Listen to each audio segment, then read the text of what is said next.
Et à la une, le corps de Laetitia qui a été retrouvé hier dans un étang près de Saint-Nazaire, 15 jours après sa disparition. Pour en parler, on retrouve en direct Julia Delage sur place pour BFM TV. La jeune fille a été étranglée, ce qui contredit totalement la version du principal suspect, Tony Meillon.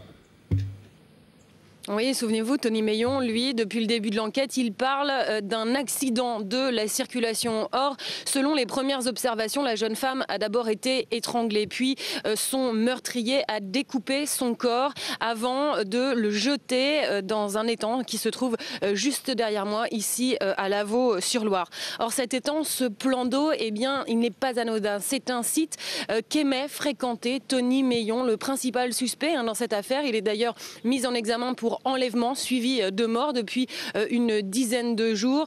Et c'est donc un détail qui confond encore un peu plus cet homme qui, depuis son arrestation, s'évertue à ne pas aider les gendarmes dans leur enquête.